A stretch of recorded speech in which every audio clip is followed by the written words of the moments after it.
বাসর ঘরের দরজা খোলার আওয়াজ পেয়ে ইয়ানা মাথা তুলে তাকালো। দেখলো 19 বছরের একটি ছেলে ভয়ে ভয়ে ঘরে ঢুকছে। ছেলেটার ঠোঁটের কোণে জমাট বাঁধা রক্ত আর চোখে মুখে রাজ্যের ক্লান্তি। ছেলেটা আর কেউ নয়, ওর স্বামী নয়ন।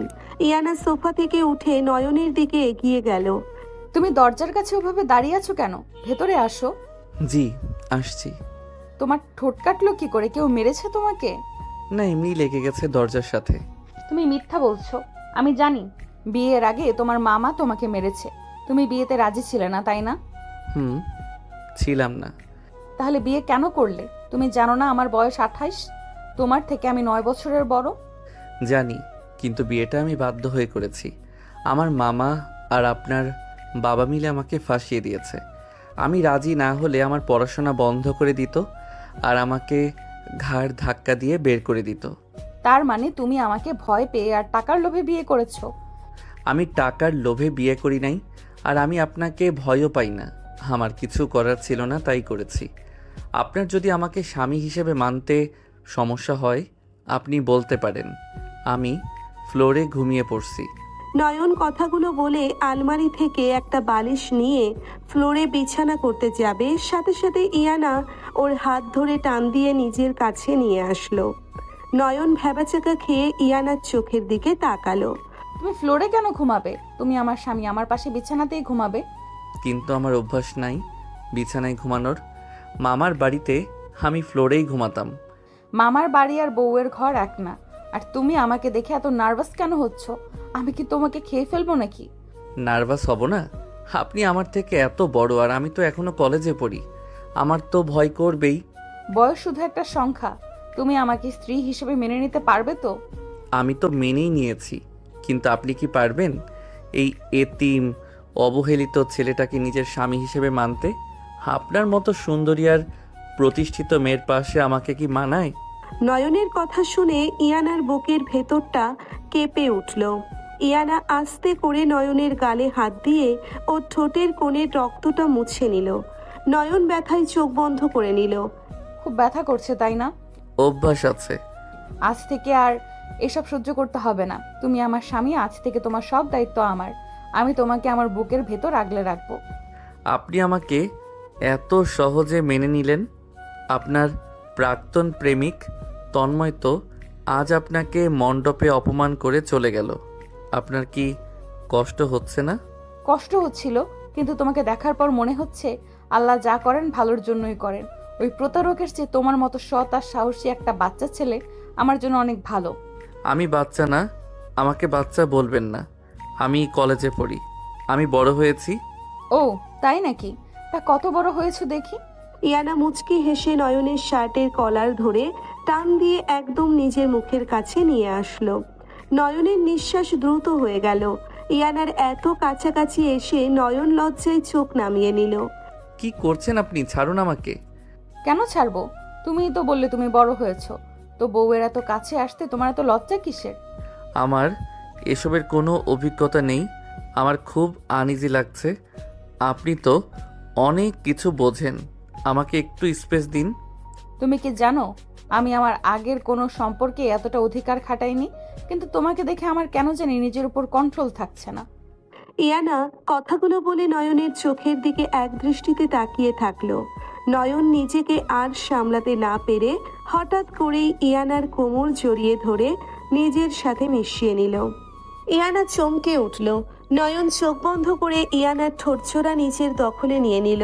ইয়ানা প্রথমে অবাক হলেও পরে নয়নের চুলে হাত দিয়ে ওকে সাপোর্ট দিল। কয়েক মিনিট পর নয়ন হাঁপাতে হাঁপাতে ইয়ানাকে ছেড়ে দিয়ে মাথা নিচু করে বসে পড়ল। সরি, আমি আসলে বুঝতে পারি নাই কি করছি। আপনি আমাকে বকা দিবেন না প্লিজ। এই না বললে তোমার অভিজ্ঞতা নেই? প্রথম দিনেই বউকে এত সারপ্রাইজ দিলে, এরপর দেখছি আমি নিজেই তোমার প্রেমে পাগল হয়ে যাব।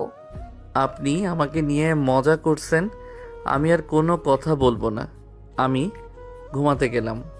আরে অভিমানী পিচ্চি বর আমার, রাগ করে না। আসো ঘুমাও। ইয়ানা নয়নের হাত ধরে বিছানায় নিয়ে গেল। দুজন পাশাপাশি শুয়ে পড়ল।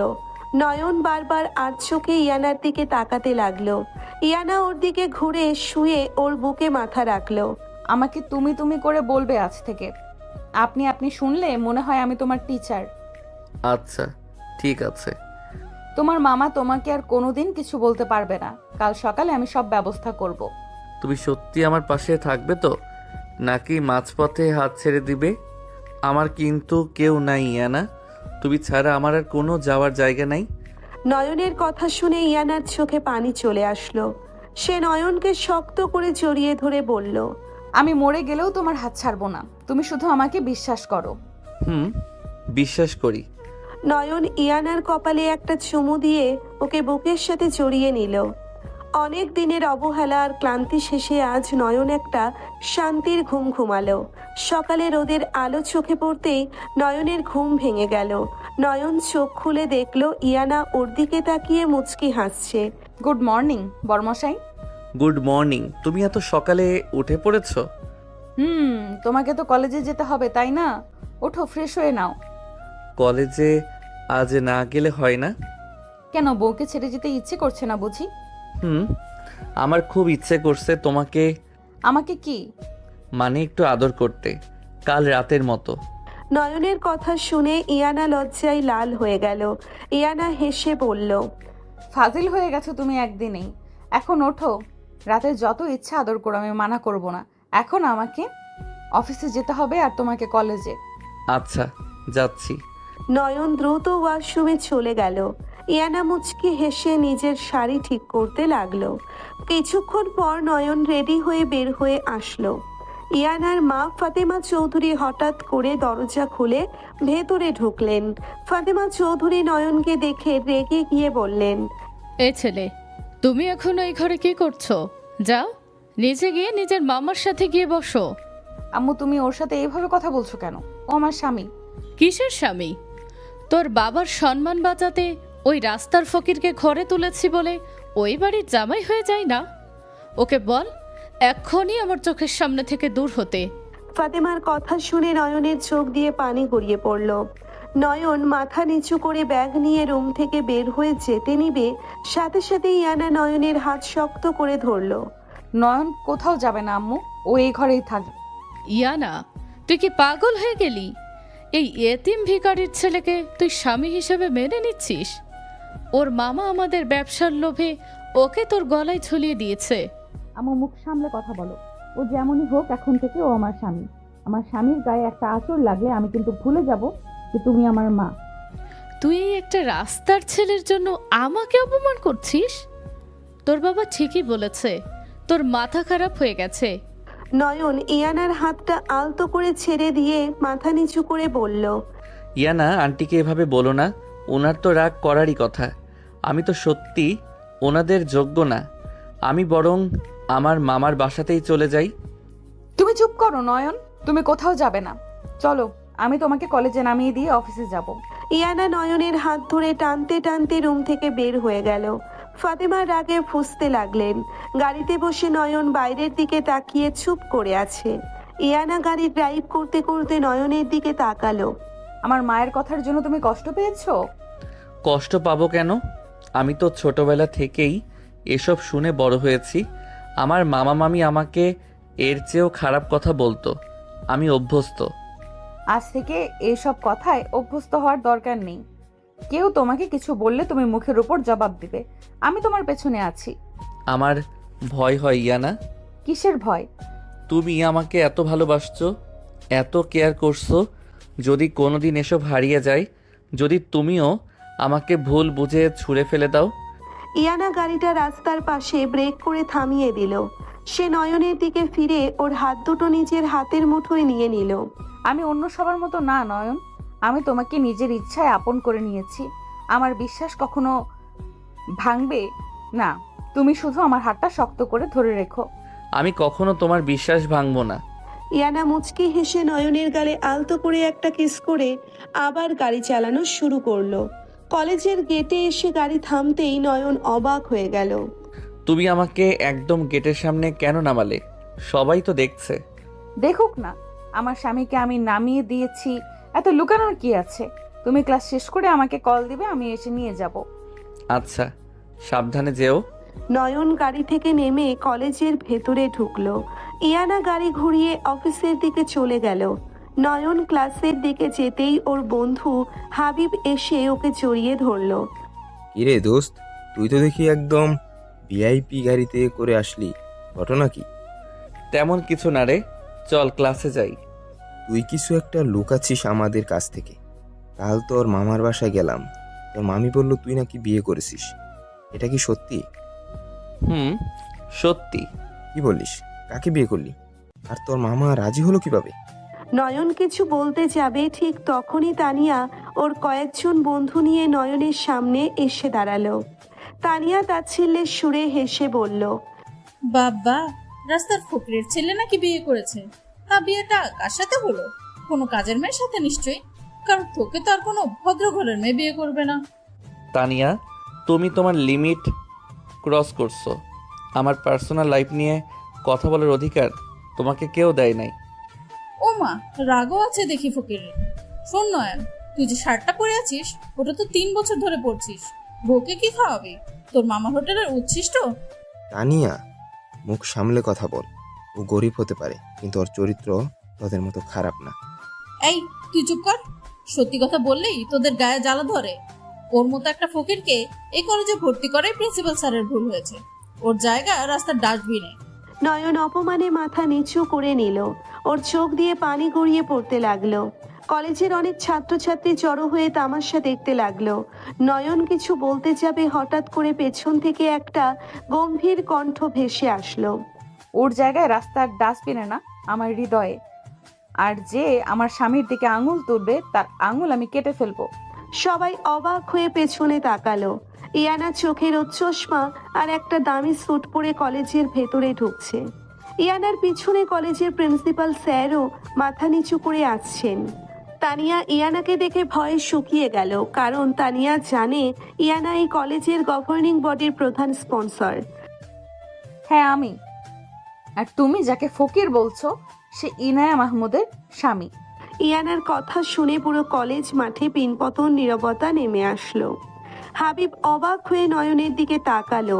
নয়ন চোখে পানি নিয়ে ইয়ানার দিকে তাকিয়ে আছে।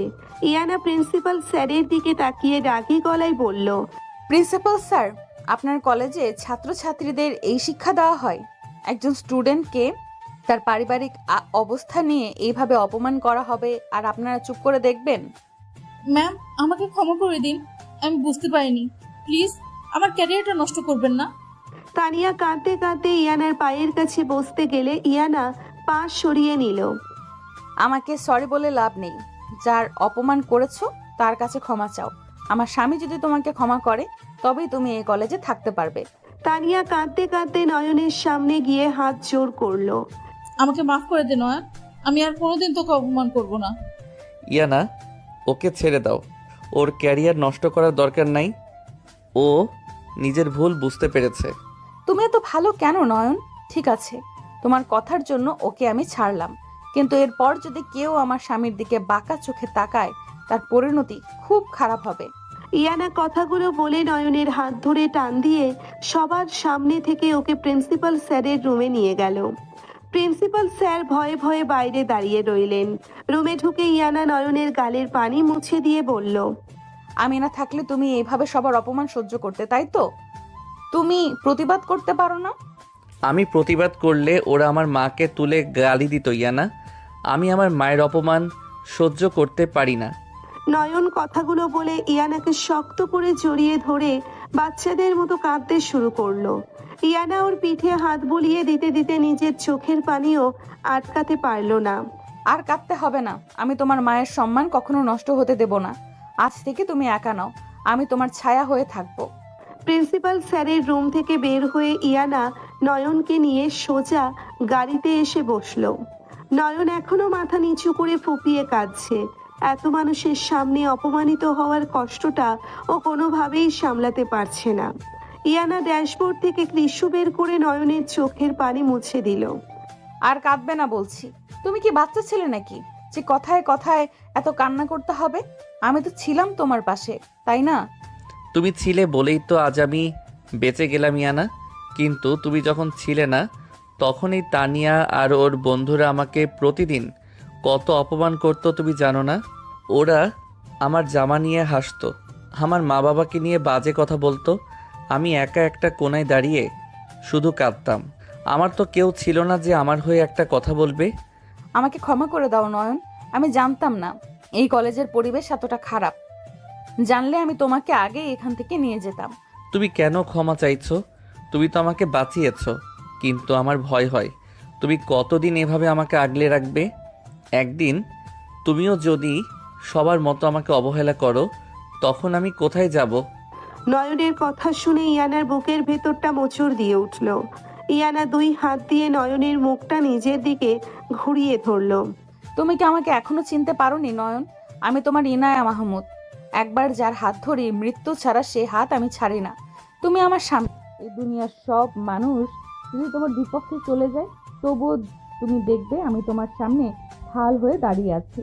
তুমি আমাকে এত ভালোবাসো কেন ইয়ানা? আমি তো তোমার যোগ্য না। তুমি এত সুন্দরী, এত বড়লোক, আর আমি তো একটা রাস্তার ফকিরের মতো। চুপ, একদম চুপ। আর একবার নিজেকে ফকির বললে আমি কিন্তু সত্যি সত্যি রেগে যাব। মানুষের যোগ্যতা টাকা দিয়ে মাপা যায় না নয়ন, মাপা যায় তার চরিত্র দিয়ে। তোমার মতো পবিত্র আর সুন্দর একটা মন এই শহরের কোনো বড়লোক ছেলেরও নেই। কিন্তু তোমার পরিবার তো আমাকে মেনে নেয়নি। আন্টি আজ সকালে আমাকে কত বাজে কথা বললেন। আম্মুর কথায় কিছু মনে করো না। আম্মু আসলে তন্ময়ের চলে যাওয়ার রাগটা তোমার উপর ঝাড়ছে। আস্তে আস্তে সব ঠিক হয়ে যাবে। তুমি শুধু আমার উপর বিশ্বাস রাখো। আমি বিশ্বাস করি, আমার নিজের থেকেও বেশি তোমাকে বিশ্বাস করি ইয়ানা। ইয়ানা মুচকি হেসে নয়নের কপালে একটা গভীর চুমু দিল। নয়ন চোখ বন্ধ করে ইয়ানার স্পর্শটা অনুভব করলো। কিছুক্ষণ পর ইয়ানা গাড়ি স্টার্ট দিয়ে সোজা নিজের অফিসের দিকে রওনা হলো। আজ তুমি আমার অফিসে যাবে। আমি তোমাকে আমার সব কলিগদের সাথে পরিচয় করিয়ে দেব। না না, আমি তোমার অফিসে যাব না। আমি এই পুরনো শার্ট পরে তোমার এত বড় অফিসে গেলে তোমার কলিগরা হাসাহাসি করবে, তোমার সম্মান নষ্ট হবে। ইয়ানা প্লিজ আমাকে বাসায় নামিয়ে দাও। আমার সম্মান এত সস্তা নয় যে আমার স্বামীর পোশাক দেখে তা নষ্ট হয়ে যাবে। তুমি চুপচাপ বসে থাকো। গাড়ি এসে একটা বিশাল বহুতল ভবনের সামনে থামলো। ইয়ানা গাড়ি থেকে নেমে নয়নের হাত ধরে অফিসের ভেতরে ঢুকলো।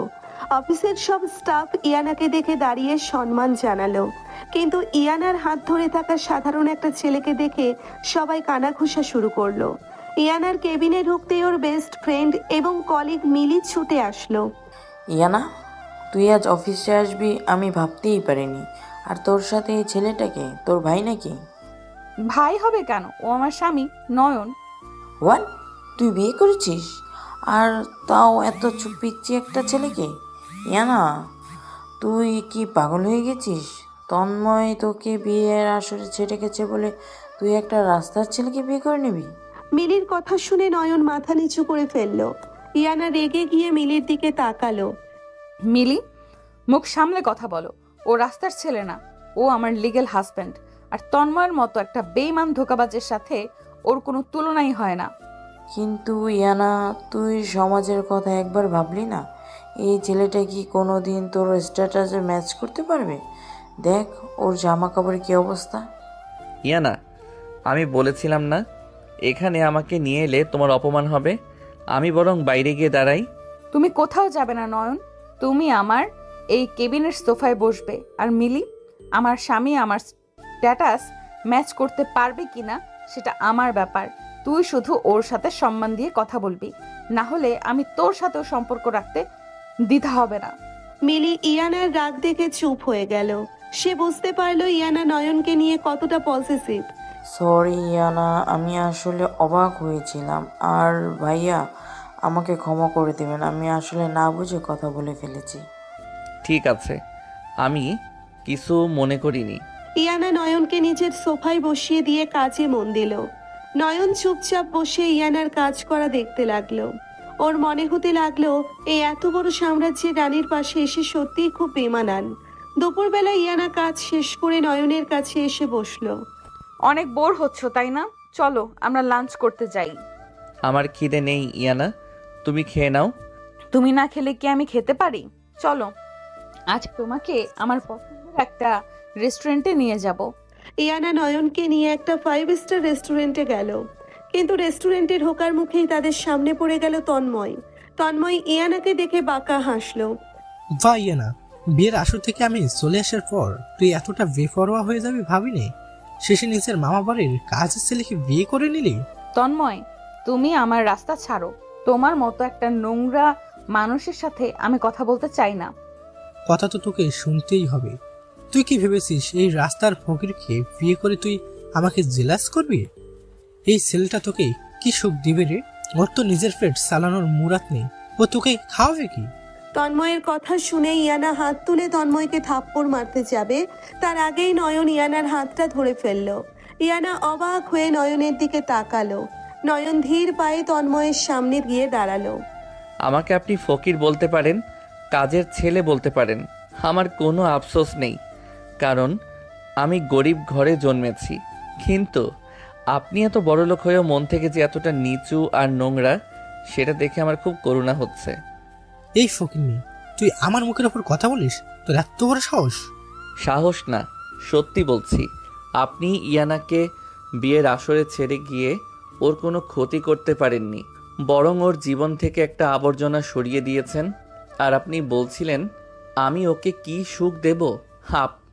আমি হয়তো ওকে দামি গাড়ি বাড়ি দিতে পারবো না, কিন্তু আমি ওকে এমন একটা সম্মান আর ভালোবাসা দেব যেটা আপনার মতো স্বার্থপর মানুষ সারা জীবনেও দিতে পারবে না। নয়নের কথা শুনে তন্ময় রাগে লাল হয়ে গেল। সে হাত তুলে নয়নকে মারতে গেলে ইয়ানা মাঝখানে এসে দাঁড়ালো। খবরদার তন্ময়, আমার স্বামীর গায়ে হাত তোলার সাহস দেখাবি না। তুই ওর একটা চুলও ছিঁড়তে পারবি না। ওর জন্য আমি পুরো পৃথিবী জ্বালিয়ে দিতে পারি। তুই এক্ষুনি এখান থেকে দূর হ, নইলে আমি পুলিশের কাছে তোর নামে কমপ্লেন করব। তন্ময় রাগে ফুঁসতে ফুঁসতে সেখান থেকে চলে গেল। ইয়ানা নয়নের দিকে ফিরে ওকে জড়িয়ে ধরলো। তুমি এত সুন্দর করে কথা বলতে পারো নয়ন, আমি তো অবাক হয়ে গেছি। আমি শুধু সত্যি কথাটা বলেছি ইয়ানা। যে মানুষটা তোমাকে সম্মান দিতে জানে না, তার সামনে আমি মাথা নিচু করে থাকতে রাজি নই। আই লাভ ইউ নয়ন, তুমি সত্যিই আমার super hero. I love you too Yana. দুজনে মিলে লাঞ্চ করে বিকেলে বাসায় ফিরল। বাসায় ঢুকতেই তারা দেখলো বসার ঘরে একটা থমথমে পরিবেশ। ইয়ানার বাবা শরীফ মাহমুদ রেগে সোফায় বসে আছেন, আর তার সামনে মাথা নিচু করে দাঁড়িয়ে আছে নয়নের মামা রহমত আলী। ইয়ানা, তুই কোথায় ছিলি সারাদিন? আর তোর পাশে ওই ছেলেটা কি করছে? আবু, ও তো আমার সাথেই থাকবে, ও আমার স্বামী। কিসের স্বামী? আমি আজ সকালেই আমার উকিলের সাথে কথা বলছি। ওই বিয়ে আমি মানি না। কাল সকালেই তোদের ডিভোর্স পেপারে সাইন হবে। আর রহমত, তুই তোর ওই অপদার্থ ভাগনাকে নিয়ে কালকে আমার বাড়ি থেকে বেরিয়ে যাবি। ডিভোর্সের কথা শুনে নয়নের পায়ের তলা থেকে মাটি সরে গেল। সে ভয়েই ইয়ানার হাতটা শক্ত করে চেপে ধরলো। আবু, তুমি এসব কি বলছো? বিয়েটা কোনো পুতুল খেলা নাকি যে আজকে হলো আর কালকে ডিভোর্স হয়ে যাবে? আমি নয়নকে ডিভোর্স দেব না। তোকে দিতেই হবে। তুই জানিস এই রহমত আলী আমার সাথে কত বড় জালিয়াতি করছে? সে আমাকে বিয়ের আগে শর্ত দিয়েছিল যে নয়নের নামে গ্রামে যে বিশাল সম্পত্তি আছে সেটা সে বিয়ের পর তোর নামে লিখে দেবে। কিন্তু আজ আমি খোঁজ নিয়ে জানলাম নয়নের বাবার কোনো সম্পত্তি নেই। ওই গ্রামটাই ওর বাবার নয়। মামা, আপনি এসব কি করেছেন? আপনি মিথ্যা বলে আমার বিয়ে দিয়েছেন। আপনি আমাকে বলেছিলেন ইয়ানার সম্মান বাঁচানোর জন্য আমাকে বিয়ে করতে হবে, আর আপনি এখানেও সম্পত্তির লোভ করেছেন। তুই চুপ কর বেয়াদব। আমি যা করেছি তোর ভালোর জন্যই করেছি। দেখলি না, ওরা একটা ফ্রড ফ্যামিলি। ওরা আমাদের টাকা আর সম্পত্তির লোভেই তোকে ফাঁসিয়েছে। তুই এক্ষুনি ওই ছেলেকে ছেড়ে দে। আমি ছাড়বো না আম্মু। মামা কি করেছে তার জন্য তো নয়ন দায়ী নয়। নয়নকে তো ওরা জোর করে আমার সাথে বিয়ে দিয়েছে। ও তো বিয়ে করতেই চায়নি। ইয়ানা, আমি তোর কোনো কথাই শুনতে চাই না। এই ছেলে যদি কালকের মধ্যে এই বাড়ি থেকে না যায় তবে আমি পুলিশ ডাকতে বাধ্য হব। শরীফ মাহমুদ রাগে গজগজ করতে করতে নিজের রুমে চলে গেলেন। রহমত আলীও নয়নকে একটা কটমট লুক দিয়ে সেখান থেকে চলে গেল। নয়ন ধপ করে ফ্লোরে বসে পড়ল। ওর চোখ দিয়ে অঝরে পানি পড়ছে। আমি জানতাম ইয়ানা, আমি জানতাম আমার কপালে কোনো সুখ নেই। আমি এতিম। আমার জীবনে অবহেলা আর অপমান ছাড়া আর কিছুই লেখা নেই। তুমি এইভাবে ভেঙে পড়ছো কেন নয়ন? আমি তো আছি। তুমি কিভাবে থাকবে ইয়ানা? তোমার বাবা তো কাল আমাকে পুলিশ দিয়ে বের করে দেবে। আমি কোথায় যাব? আমার যে আর কোনো জায়গা নেই ইয়ানা। নয়ন 2 হাত দিয়ে মুখ ঢেকে হাউমাউ করে কাঁদতে লাগলো। ইয়ানা ফ্লোরে বসে নয়নের মাথাটা নিজের বুকে টেনে নিল। আমি বলছি তো তোমাকে কোথাও যেতে হবে না। তুমি আমার স্বামী, আমার জান। তোমাকে কেউ আমার থেকে আলাদা করতে পারবে না। আব্বু যদি তোমাকে এই বাড়ি থেকে বের করে দেয় তবে আমিও তোমার সাথে এই বাড়ি ছেড়ে চলে যাব। না ইয়ানা, তুমি আমার জন্য তোমার পরিবারকে ছাড়তে পারো না। তুমি অনেক কষ্ট পাবে। তোমাকে ছাড়া আমি মরে যাব নয়ন। তুমি বুঝতে পারছো না এই একদিনে তুমি আমার জীবনের কতটা জুড়ে বসেছো। আমি তোমাকে ছাড়া এক মুহূর্তও ভাবতে পারি না। ইয়ানা নয়নের চোখের পানি মুছিয়ে দিয়ে ওর ঠোঁটে নিজের ঠোঁট ছুঁয়ে দিল। নয়ন ইয়ানাকে জড়িয়ে ধরে ওর বুকের ভেতর মুখ লুকালো। রাতের নীরবতায় দুজনের দীর্ঘশ্বাস আর একে অপরের প্রতি তীব্র ভালোবাসা ঘরের পরিবেশটাকে ভারী করে তুলল। সকালবেলা সূর্যের আলো তখনও ভালো করে ফুটে ওঠেনি। ইয়ানা নিজের বিশাল আলমারি থেকে একের পর এক জামা কাপড় বের করে সুটকেসে ভরছে। বিছানার এক কোণায় নয়ন মাথা নিচু করে বসে আছে। নয়নের চোখ দুটো জবা ফুলের মতো লাল হয়ে আছে। সারা রাত এক ফোঁটাও ঘুমায়নি সে। ইয়ানা, তুমি এসব কি করছো? প্লিজ আমার জন্য তুমি তোমার বাবা মাকে ছেড়ে যেও না। আমি এতিম, আমার কেউ নেই, কিন্তু তোমার তো সবাই আছে। তুমি কেন আমার জন্য এত বড় স্যাক্রিফাইস করবে? তুমি চুপ করে বসে থাকো নয়ন। আমি যা করছি ভেবেচিন্তেই করছি। যে বাড়িতে আমার স্বামীর কোনো সম্মান নেই সেই বাড়িতে আমি এক মুহূর্তও থাকবো না। কিন্তু ইয়ানা, আঙ্কেল তো ভুল কিছু বলেননি। আমার মামা ওনাদের সাথে প্রতারণা করেছে। আমার তো আসলেই কিছুই নেই। আমি তোমাকে নিয়ে কোথায় যাব? কি খাওয়াবো তোমাকে? আমার তো নিজেরই থাকার জায়গা নেই। আমার কিচ্ছু লাগবে না নয়ন। আমি রাস্তায় থাকতে রাজি আছি, না খেয়ে থাকতে রাজি আছি, কিন্তু তোমাকে ছাড়া থাকতে রাজি নই। তুমি কি বুঝতে পারছো না আমার বেঁচে থাকার জন্য শুধু তোমাকে দরকার? ইয়ানা কথাগুলো বলে সুটকেসের চেইন লাগাতে যাবে, ঠিক তখনই দরজায় প্রচন্ড জোরে ধাক্কা পড়ার আওয়াজ হলো। ইয়ানা গিয়ে দরজা খুলতেই দেখলো ওর বাবা শরীফ মাহমুদ আর মা ফাতেমা চৌধুরী দাঁড়িয়ে আছেন, আর তাদের পেছনে দাঁড়িয়ে আছেন সুঠাম দেহের এক যুবক, ইয়ানার বড় ভাই আরিফ। ভাইয়া, তুই কখন আসলি? তুই তো আগামী মাসে দেশে আসার কথা ছিল। আগামী মাসে আসলে তো দেখতাম তুই এই রাস্তার ফকিরটাকে নিয়ে বাড়ি থেকে পালিয়ে গেছিস। ইয়ানা, তুই এতটা নিচে নেমে যাবি আমি স্বপ্নও ভাবিনি। ভাইয়া, মুখ সামলে কথা বল। ও রাস্তার ফকির নয়, ও আমার লিগ্যাল হাজবেন্ড। তোরা যদি ওকে সম্মান না দিস তাহলে আমিও এই বাড়ি ছেড়ে চলে যাব। তুই কোথায় যাবি? এই ছেলেটার হাত ধরে রাস্তায় গিয়ে ভিক্ষা করবি? আব্বু আমাকে রাতেই সব জানিয়েছে। রহমত আলীর আমাদের সাথে চিটিং করেছে। এই ছেলের কোনো ব্যাকগ্রাউন্ড নেই, কোনো স্ট্যাটাস নেই, এমনকি নিজের একটা থাকার জায়গা নেই। ভাইয়া, আমাকে ক্ষমা করবেন। আমি জানি আমি আপনাদের যোগ্য না।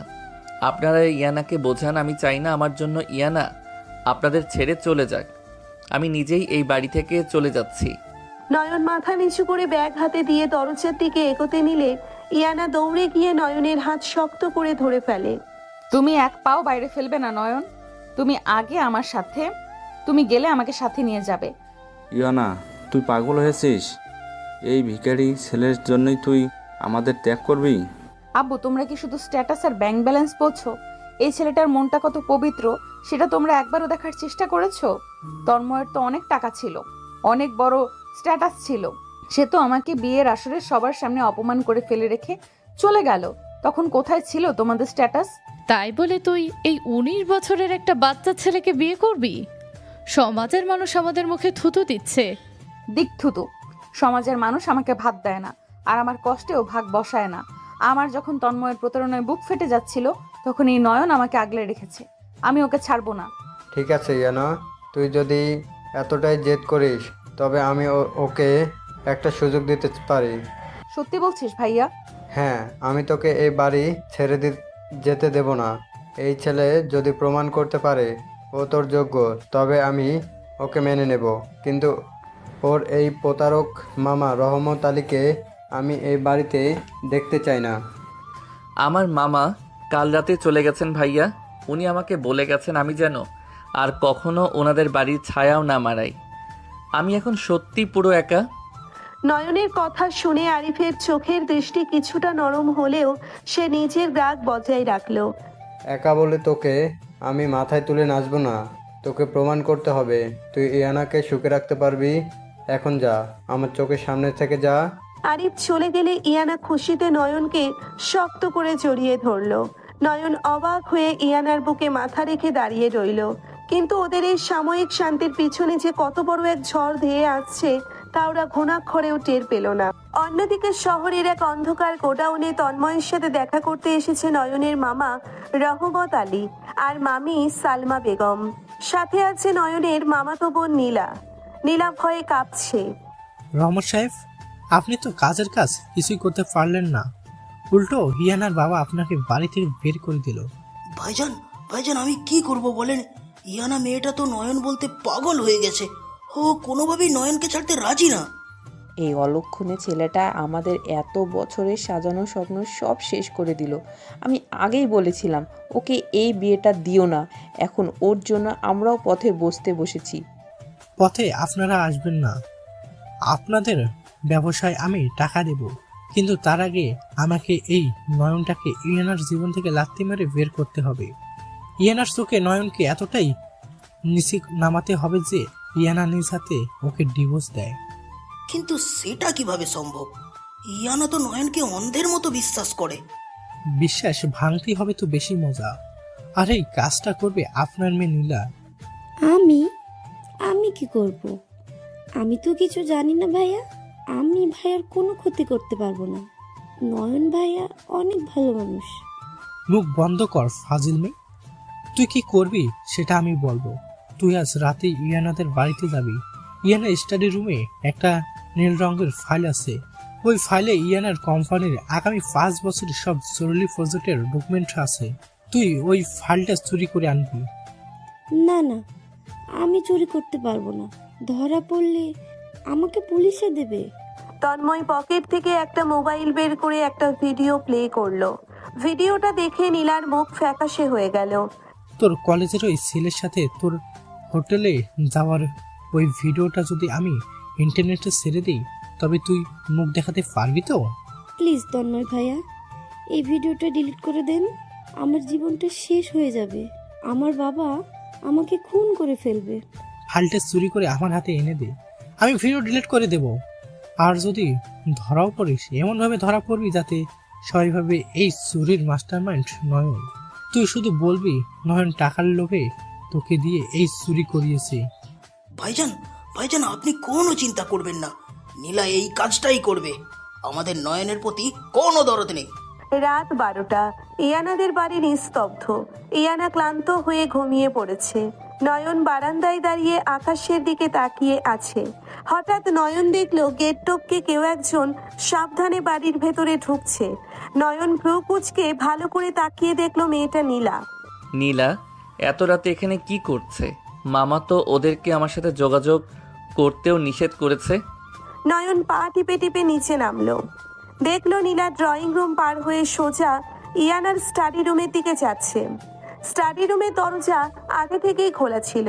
নীলা ভেতরে ঢুকে ড্রয়ার হাতে একটা নীল রঙের ফাইল বের করলো। ফাইলটা বুকে চেপে নীলা বের হতে যাবে, ঠিক তখনই নয়ন লাইট জ্বালিয়ে দিল। নীলা তুই এত রাতে এখানে কি করছিস? আর তোর হাতে ইয়ানার অফিসের ফাইল কেন? নয়নকে দেখে নীলা ভয়ে ফাইলটা হাত থেকে ফেলে দিল। সে থর থর করে কাঁপতে লাগলো। ভাইয়া, আমাকে বাঁচাও ভাইয়া। আমি ইচ্ছে করে এইসব করতে আসিনি। আমাকে বাধ্য করা হয়েছে। কে বাধ্য করেছে তোকে? আর তুই চুরি করতে কেন আসবি? তুই কি জানিস এই ফাইলের কত দাম? ধরা পড়লে ইয়ানার বাবা তোকে জেলের ভাত খাওয়াবে। আমাকে তন্ময় ভাইয়া পাঠিয়েছে। তন্ময়? ওই লোকটার সাথে তোর কিসের সম্পর্ক? নীলা ফুপিয়ে ফুপিয়ে কাঁদতে কাঁদতে নয়নের পা জড়িয়ে ধরলো। ভাইয়া, আমার একটা ভুলের ভিডিও তন্ময় ভাইয়ার কাছে আছে ভাইয়া। ও আমাকে ব্ল্যাকমেল করেছে। বলেছে এই ফাইলটা না দিলে ও ভিডিওটা ইন্টারনেটে ভাইরাল করে দেবে। আমার কোনো উপায় ছিল না ভাইয়া। আমি চুরি করতে চাইনি। তুই এত বড় একটা ভুল করেছিস নীলা। তোকে আমি কত শাসন করতাম, কত বলতাম সাবধানে চলতে, আর আজ তুই ব্ল্যাকমেইলের শিকার হয়েছিস। আমাকে মাফ করে দাও ভাইয়া, আমি ফাইলটা রেখে দিচ্ছি। কিন্তু তন্ময় ভাইয়া তো আমার ভিডিওটা ভাইরাল করে দেবে, তখন আমি কিভাবে বাঁচবো ভাইয়া?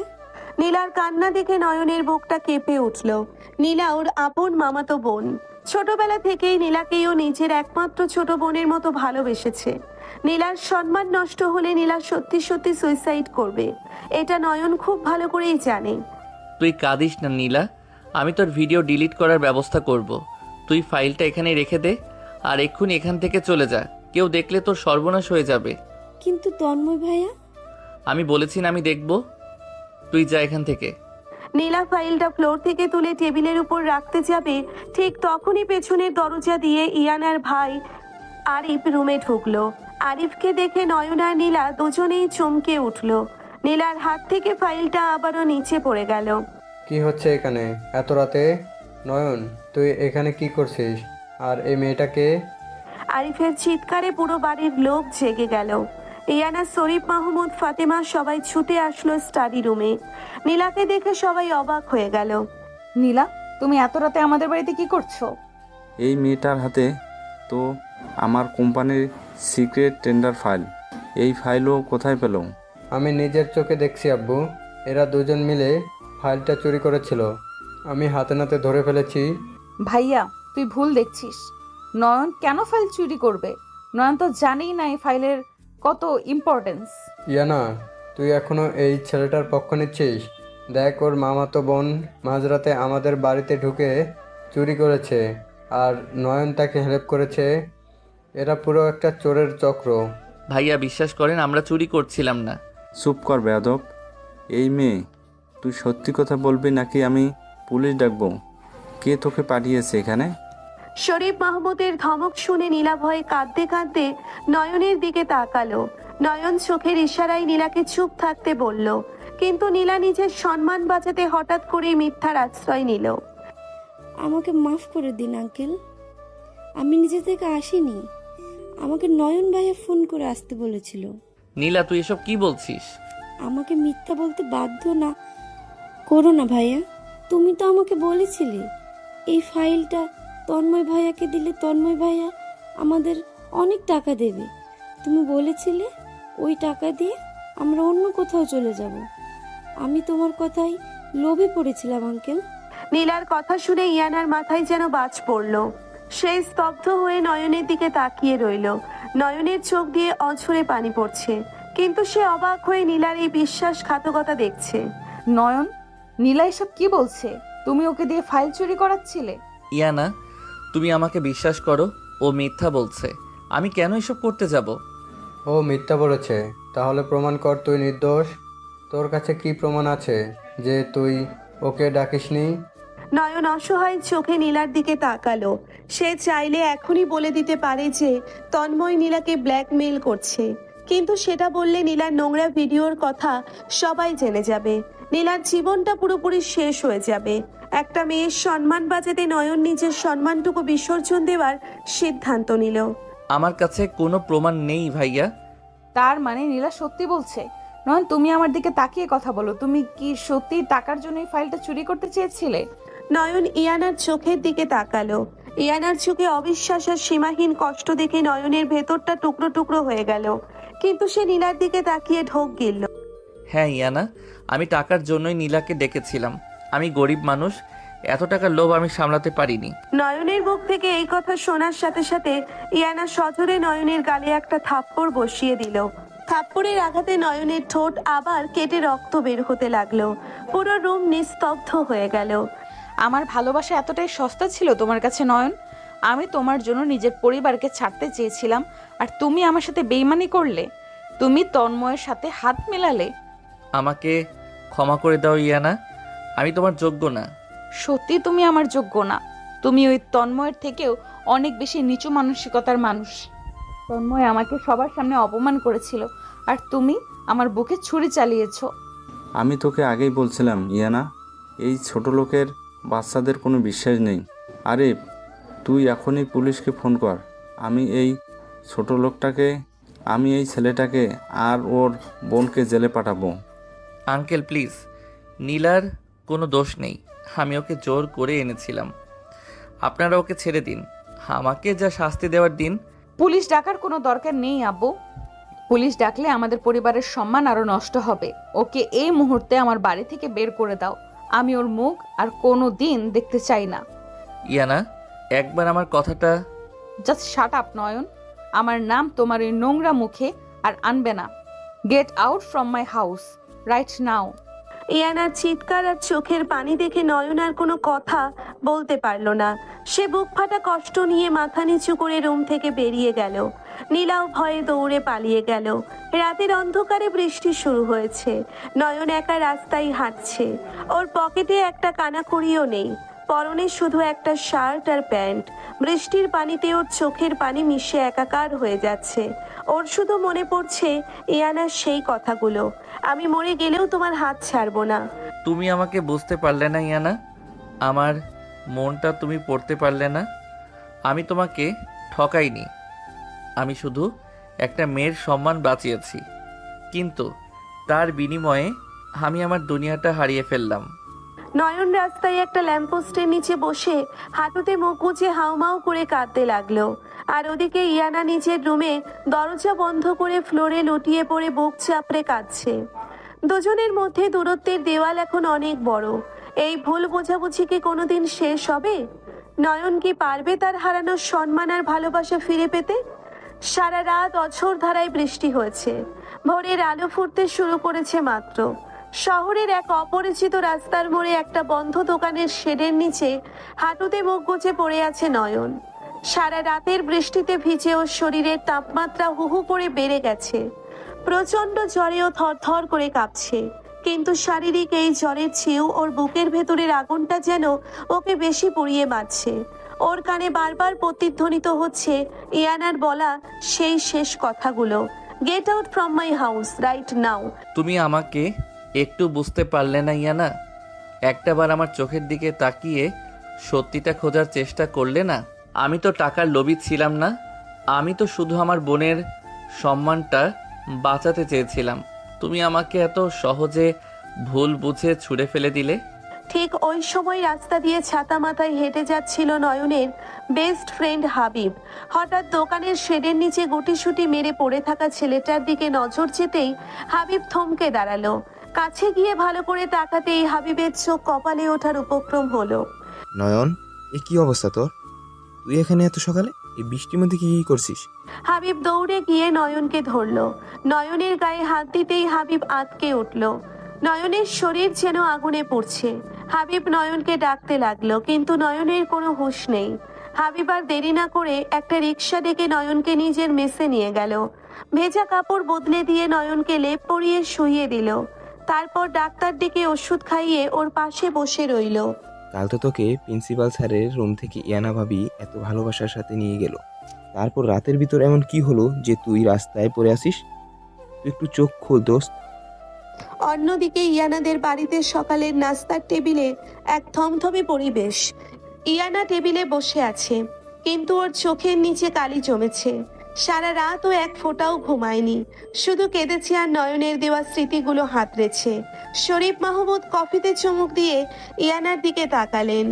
ইয়ানা, আজ বিকালে আমার লয়ার ডিভোর্স পেপার নিয়ে আসবে, তুই সাইন করে দিবি। ওই প্রতারক ছেলেটার চ্যাপ্টার আজকেই ক্লোজ করতে হবে। ডিভোর্স? এত তাড়াতাড়ি ডিভোর্স কেন দিতে হবে আব্বু? ও তো কোনো ক্ষতি করতে পারেনি, ফাইলটা ও আমাদের কাছেই আছে। তুই এখনো ওই ক্রিমিনালটার প্রতি মায়া দেখাচ্ছিস শিয়ানা? ও তোকে ঠকিয়েছে, আমাদের পরিবারের সাথে বেইমানি করেছে। তুই কি চাস ও আবার ফিরে আসুক?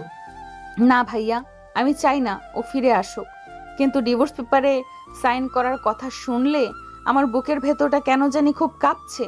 মনে হচ্ছে আমি বোধহয় খুব বড় একটা ভুল করতে যাচ্ছি। দেখ, কোনো ভুল করছিস তুই।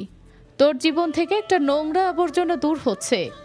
ওই রাস্তার ফকিরটার জন্য তোর এত মায়া কিসের? আম্মু প্লিজ, ওকে ফকির বলবে না। ও কাল রাতে যা করেছে তার জন্য আমি ওকে ঘৃণা করি, কিন্তু আমি জানি ও টাকার লোভী নয়। ও যদি টাকার লোভী হতো তাহলে ও এতদিনে অনেক কিছুই চাইতে পারতো। ও আমার কাছে কোনোদিন 1 টাকাও চায়নি। তুই চুপ কর ইয়ানা, ওই ছেলেটা কাল নিজের মুখে স্বীকার করেছে সে টাকার জন্য চুরি করেছে, আর তুই ওর ছাপাই গেছিস।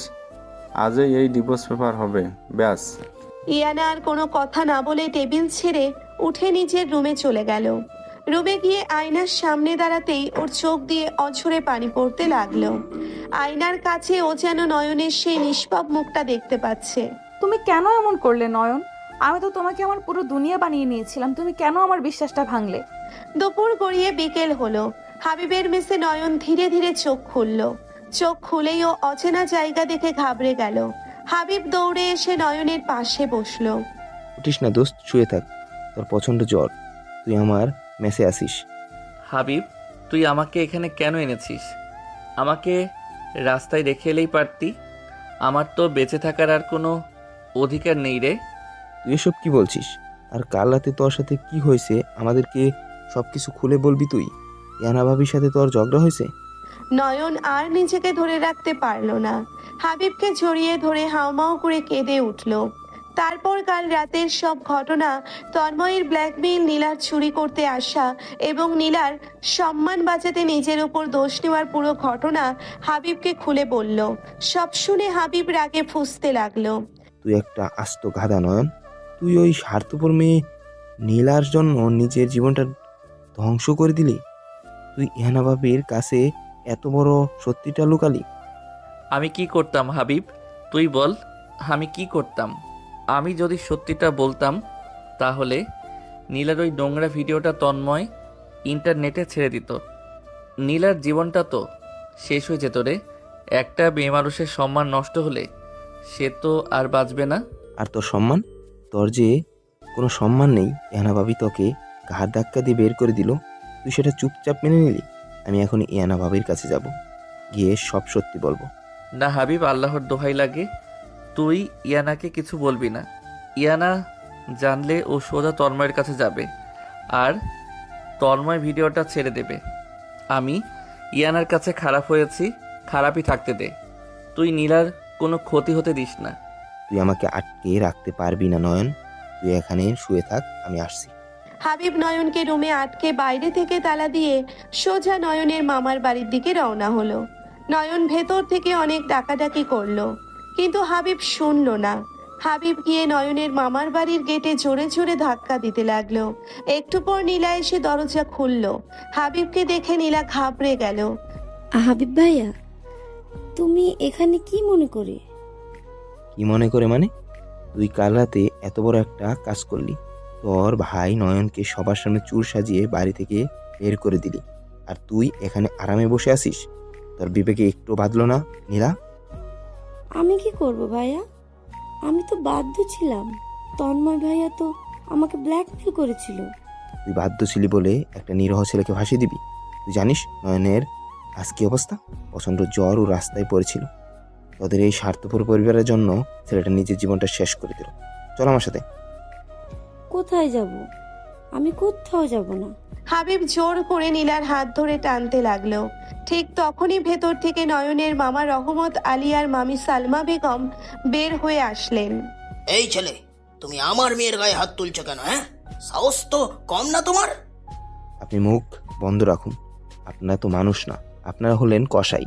টাকার লোভে ভাগ্যকে বিক্রি করে দিয়েছেন, আর এখন নিজের মেয়ের সম্মান বাঁচাতে ওই এতিম ছেলেটাকে বলির পাঠা বানিয়েছেন। আমি নীলাকে আজ ইয়ানা ভাবির কাছে নিয়ে যাবই। ওকে আজ সব সত্যি স্বীকার করতে হবে। খবরদার, আমার মেয়ে কোথাও যাবে না। নয়ন চোর, ও নিজের দোষে বাড়ি থেকে বের হয়েছে, এখানে আমার মেয়ের কোনো দোষ নেই। ঠিক ওই মুহূর্তে সেখানে একটা কালো রঙের দামি গাড়ি এসে থামলো। গাড়ি থেকে নামলেন সাদিয়ার প্রাক্তন প্রেমিক এবং এই গল্পের খলনায়ক তন্ময়। তন্ময়ের মুখে এক পৈশাচিক হাসি। আরে হাবিব সাহেব, আপনি এখানে এত লাফালাফি করছেন কেন? নয়নের জন্য খুব দরদ উতলে উঠছে বুঝি? আপনি চুপ থাকুন তন্ময় সাহেব। আপনি কত বড় নিচু মনের মানুষ সেটা আমি জানি। একটা মেয়ের দুর্বলতার সুযোগ নিয়ে আপনি ইয়ানা আর নয়নের সংসার ভাঙতে চেয়েছেন। সংসার তো ভেঙেই গেছে। ইয়ানা তো আজ নয়নকে ডিভোর্স পেপারে পাঠিয়েছে, আর এই নীলা, ওর ভিডিও তো আমার ফোনেই আছে। ও যদি ইয়ানার সামনে মুখ খোলে তবে কাল সকালে ওর ওই সুন্দর ভিডিওটা পুরো ইন্টারনেট দেখবে। তন্ময়ের কথা শুনে নীলা ভয়ে কাঁদতে কাঁদতে ফ্লোরে বসে পড়ল। হাবিব রাগে তন্ময়ের কলার চেপে ধরলো। আমি আপনাকে খুন করে ফেলবো শুয়োরের বাচ্চা। আপনি একটা ব্ল্যাকমেলার।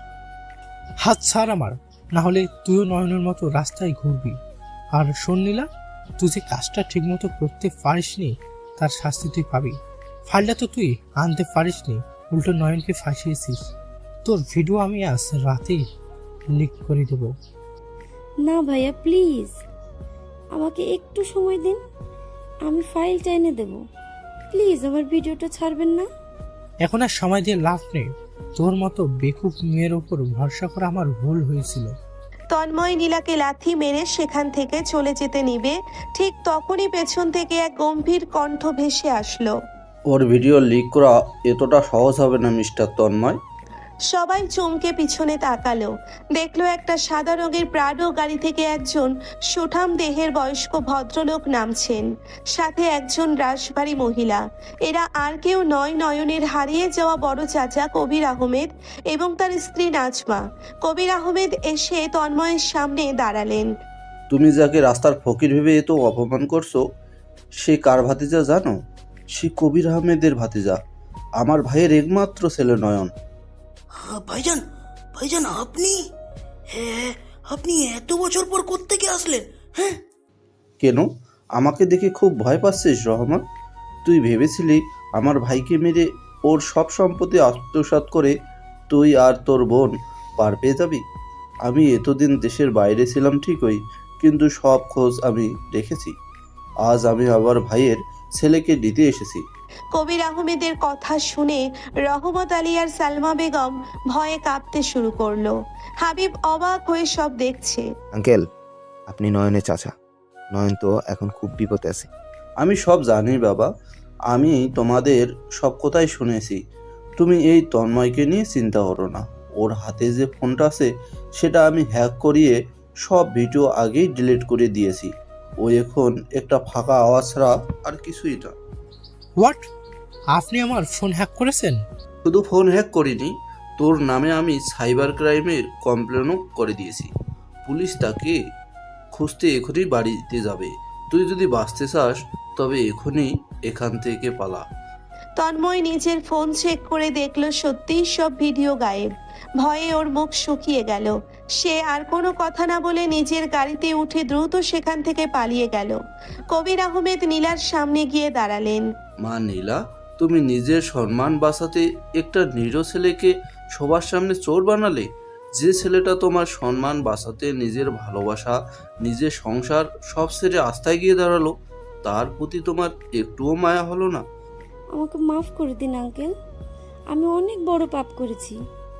আমি অনেক স্বার্থপর। নয়ন ভাই আমার জন্য নিজের সব শেষ করে দিয়েছে। এখন কেঁদে কি হবে নীলা? তুই যদি তোর ভাইয়াকে সত্যি ভালোবাসিস তবে আমার সাথে ইয়ানা বাবির কাছে চল, কে সব সত্যি কথা বলবি। আমি যাব হাবিব ভাইয়া, আমি সব সত্যি বলবো ইয়ানা আপুকে। আমার জন্য নয়ন ভাইয়ের সংসার আমি ভাঙতে দেব না। হাবিব আর নীলা দ্রুত একটা সিএনজি নিয়ে ইয়ানাদের বাড়ির দিকে রওনা হলো। কবির আহমেদ আর নাজমা রহমত আলীর দিকে রাগী চোখে তাকিয়ে রইলেন।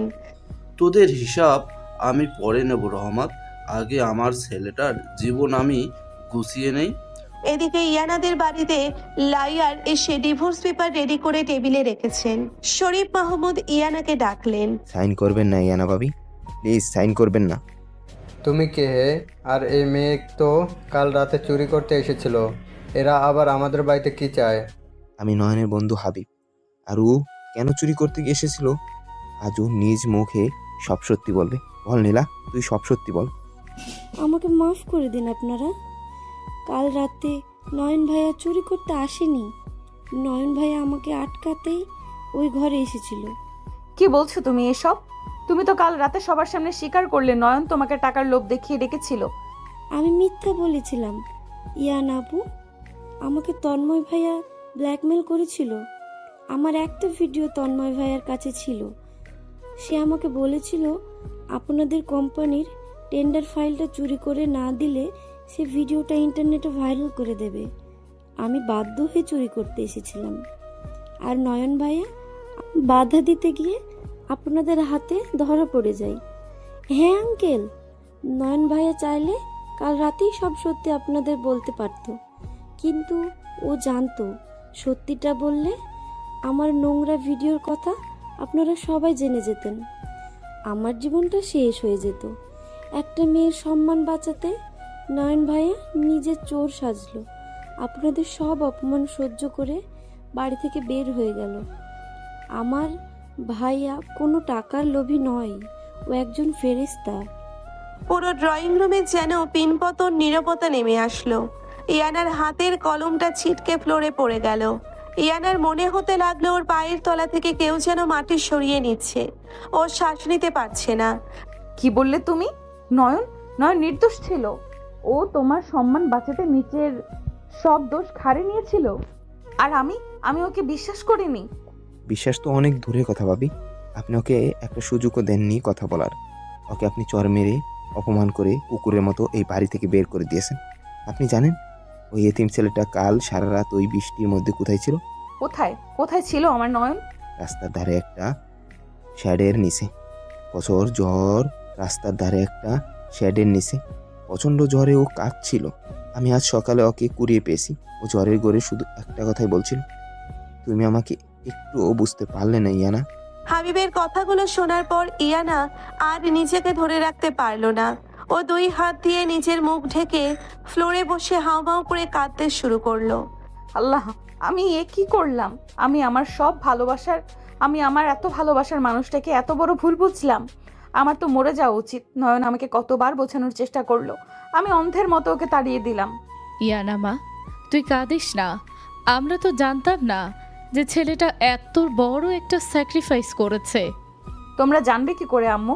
তোমরা তো ওর গরিবের স্ট্যাটাসটাই শুধু দেখেছো, ওর বুক ভরা ভালোবাসাটা তো আমি দেখেছিলাম। তাহলে আমি কেন ওকে বুঝতে পারলাম না? আমি খুব অপরাধী আম্মু, আমি আমার নয়নের কাছে খুব বড় অপরাধী।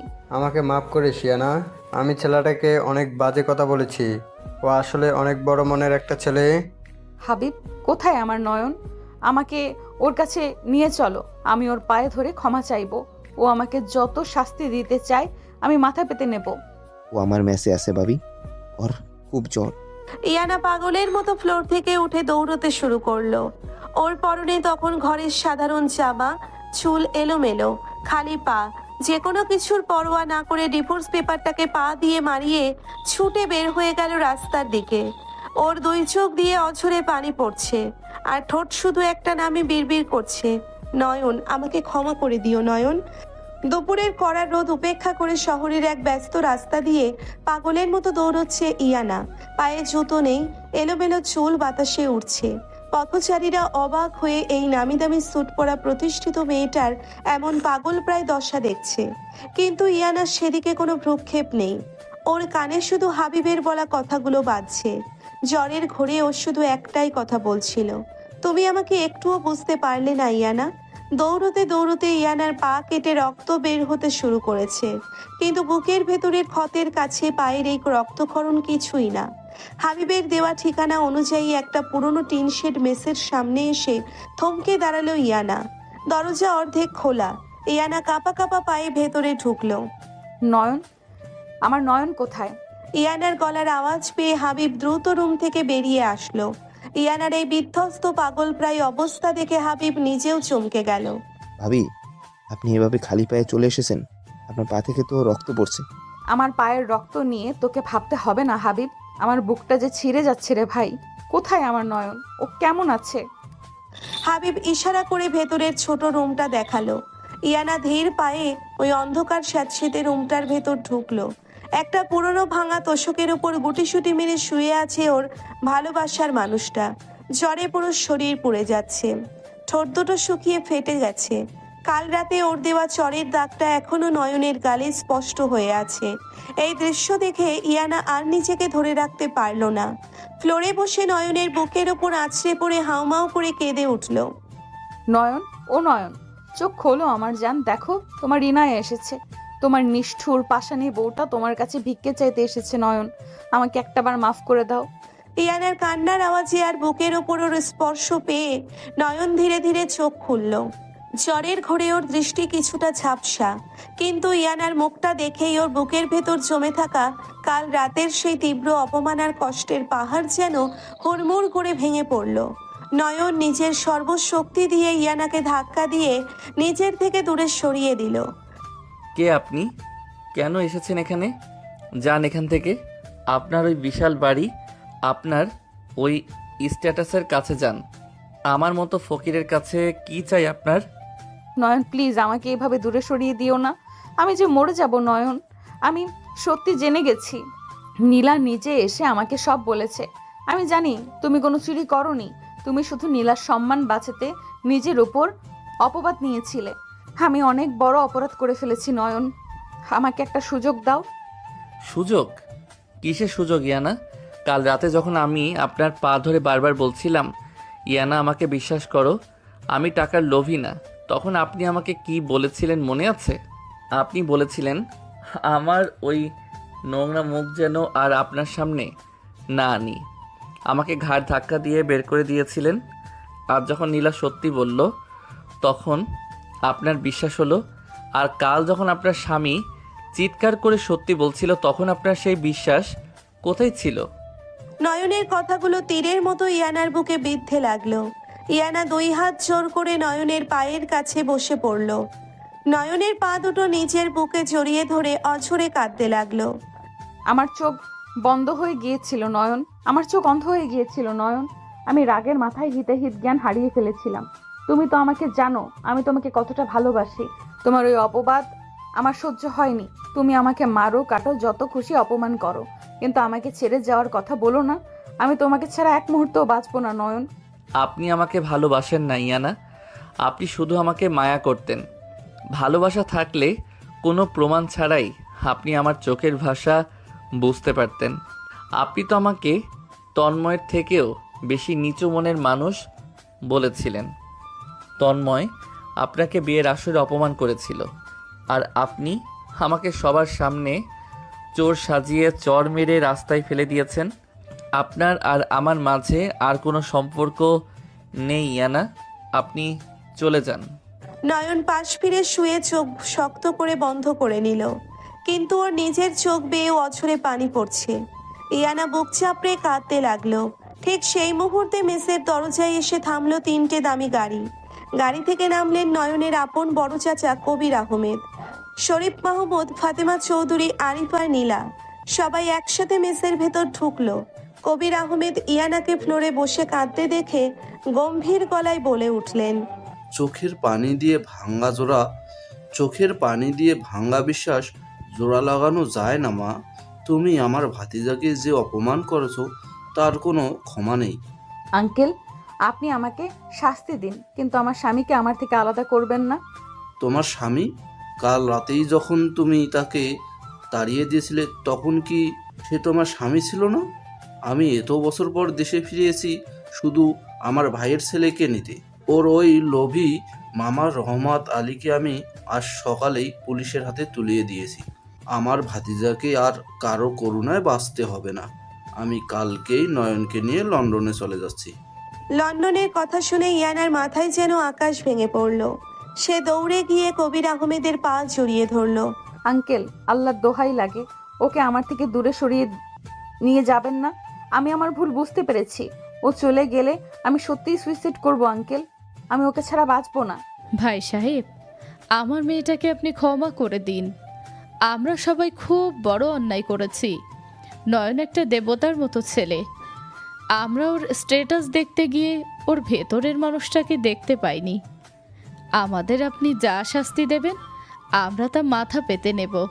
নয়ন বাবা, আমাকে মাফ করে দে বাবা। আমি টাকার জন্য অহংকারে অন্ধ হয়ে গেছিলাম।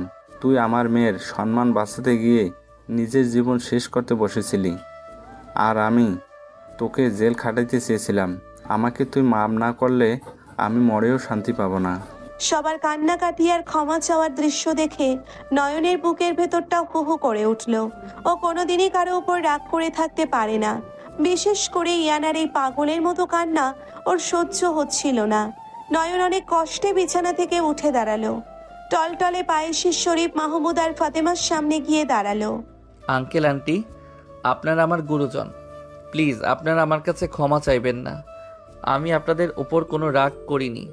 আমি তো সত্যিই এতিম ছিলাম, আপনারা আমাকে আশ্রয় দিয়েছিলেন, এটাই অনেক। তুই শুধু এতিম না রে ভাই, তুই আমাদের এই পরিবারের সবচেয়ে বড় অহংকার। তুই না থাকলে কাল রাতে আমাদের কোম্পানি সব শেষ হয়ে যেত। তুই আমাদের ক্ষমা করে দে ভাই। আমি সবাইকে ক্ষমা করে দিয়েছি ভাইয়া, আমার কারোর উপর কোনো অভিযোগ নেই, কিন্তু আমি আর ওই বাড়িতে ফিরে যেতে পারবো না। নয়নের কথা শুনে ইয়ানা চিৎকার করে কেঁদে উঠল। সে দৌড়ে এসে নয়নকে শক্ত করে নিজের বুকের সাথে জড়িয়ে ধরল। কেন যাবে না? তোমাকে যেতেই হবে। তুমি ওই বাড়ির জামাই, তুমি ওই বাড়ির সব। তুমি না গেলে আমি এই মেসের ফ্লোরে মাথা ঠুকে নিজের জান দিয়ে দেব। ইয়ানা, প্লিজ আমাকে জোর করো না। তুমি বোঝো না কেন যে বিশ্বাসের উপর একটা সম্পর্ক দাঁড়িয়ে থাকে, আমাদের সেই বিশ্বাসটাই কাল রাতে ভেঙে গেছে। আমি হয়তো তোমার যোগ্য না ইয়ানা, তুমি আমাকে ভুলে যাও। তুমি কি সত্যি আমাকে ভুলে যেতে পারবে নয়ন? আমার চোখের দিকে তাকিয়ে বলো তো, তুমি আমাকে ছাড়া থাকতে পারবে? ইয়ানা নয়নের দুই গালে হাত দিয়ে ওর চোখের দিকে তাকালো। নয়নের চোখ লাল হয়ে আছে, সারা শরীর কাঁপছে জ্বরে। নয়ন ইয়ানার চোখের দিকে তাকাতেই ওর ভেতরের সব অভিমান যেন গলে জল হয়ে গেল। ও আর নিজেকে সামলাতে পারল না। ইয়ানার কাঁধে মাথা রেখে হু হু করে কেঁদে উঠল। আমি পারবো না ইয়ানা, আমি তোমাকে ছাড়া বাঁচতে পারবো না। কাল সারা রাত বৃষ্টির মধ্যে রাস্তায় বসে আমি শুধু তোমার কথাই ভেবেছি। আমার বুকের ভেতরটা ছিঁড়ে যাচ্ছিল ইয়ানা, তুমি কেন আমাকে তাড়িয়ে দিলে? আমাকে মাফ করে দাও আমার জান। আর কোনোদিন মরে গেলেও আমি তোমার হাত ছাড়বো না। এই পুরো পৃথিবী একদিকে চলে গেলেও আমি তোমার উপর আর বিশ্বাস হারাবো না। I love you Nayan, I love you so much. Kabir Ahmed এতক্ষণ সব চুপচাপ দেখছিলেন। নয়ন আর ইয়ানার এই তীব্র ভালোবাসা দেখে ওনার চোখেও পানি চলে আসলো। উনি এগিয়ে এসে নয়নের মাথায় হাত রাখলেন। পাগলি মেয়ে একটা, তুই এত কাঁদিস কেন মা? আমি তো তোদের পরীক্ষা নিচ্ছিলাম, যে মেয়ে আমার ছেলের জন্য খালি পায়ে রাস্তায় দৌড়ে আসতে পারে, তার থেকে বেশি আমার ছেলেকে আর কে ভালোবাসবে? তোমরা দুজনেই একসাথে থাকবি, তবে এই বাড়িতে নয়, আমার বাড়িতে। আমি আমার ছেলেকে আর কারো বাড়িতে ঘর জামাই করে রাখবো না। আপনি একদম ঠিক বলেছেন ভাই সাহেব। নয়ন ঘর জামাই থাকবে না। আমি আজই আমার কোম্পানির 50% শেয়ার নয়নের নামে লিখে দিচ্ছি। ও শুধু আমার জামাইই নয়, ও আমার ছেলের মতো। এই কোম্পানির দায়িত্ব নেবে। এই কথা শুনে মেসের ভেতর এক আনন্দ ঘন পরিবেশের সৃষ্টি হলো। হাবিবা আর নীলা খুশিতে কেঁদে ফেললো। ইয়ানা নয়নকে আর এক মুহূর্ত এই মেসে থাকতে দিল না। কবির আহমেদের গাড়িতে করে নয়নকে সোজা হাসপাতালে নেওয়া হলো। 3 দিন পর হাসপাতালের ভিআইপি কেবিন। নয়ন এখন পুরোপুরি সুস্থ। ইয়ানা এই 3 দিন চোখের পাতা এক করেনি। সে নিজের হাতে নয়নকে খাইয়ে দিয়েছে, ওষুধ খাইয়েছে। আজ নয়নের রিলিজ দেওয়ার দিন। কেবিনে কেউ নেই। ইয়ানা নয়নের পাশে বসে আপেল কাটছে। নয়ন এক দৃষ্টিতে ইয়ানার দিকে তাকিয়ে আছে। এভাবে কি দেখছো চোরের মতো? আমার সুন্দর বউটাকে দেখছি। তুমি এই 3 দিন আমার জন্য কত কষ্ট করেছো ইয়ানা, চোখের নিচে কালি পড়ে গেছে তোমার। তোমার জন্য আমি আমার জীবনটা দিয়ে দিতে পারি নয়ন। তুমি ছাড়া আমার এই দুনিয়ায় আর কোনো সুখ নেই। আচ্ছা ইয়ানা, একটা কথা বলবো? বলো। তুমি যে আমাকে এত ভালোবাসো, কাল রাতে যখন আমি তোমাকে তাড়িয়ে দিচ্ছিলাম তখন তোমার রাগ লাগেনি? তুমি তো আমাকে একটা চড়ও মারতে পারতে। আমার কি আর তোমাকে চর মারার অধিকার আছে? আমি যে পাপ করেছি তার জন্য তুমি আমাকে যতই শাস্তি দাও, আমার সব মাথা পেতে নেওয়া উচিত। আর শোনো, তুমি যদি আমাকে তাড়িয়েও দিতে, আমি তোমার বাড়ির সামনে গিয়ে ধর্ণা দিতাম। আমি ছাড়ার পাত্রী নাকি? ইয়ানার কথা শুনে নয়ন খিলখিল করে হেসে উঠল। ইয়ানা মুগ্ধ হয়ে নয়নের হাসি মাখা মুখের দিকে তাকিয়ে রইল। নয়ন আস্তে করে ইয়ানার হাতটা ধরে নিজের বুকের ওপর রাখল। ইয়ানা, আমি হয়তো তোমাকে তন্ময়ের মতো দামি গিফট দিতে পারবো না, কিন্তু আমি কথা দিচ্ছি আমার জীবনের শেষ নিঃশ্বাস পর্যন্ত আমি শুধু তোমাকেই ভালোবাসবো। আমার এই অবহেলিত জীবনে তুমি প্রথম আর শেষ আলো। আমার কোনো গিফট চাই না, শুধু তুমি এইভাবে সারা জীবন আমার বুকে মাথা রেখে ঘুমাবে, এটাই আমার সবচেয়ে বড় গিফট। ইয়ানা নয়নের কপালে একটা গভীর চুমু দিল।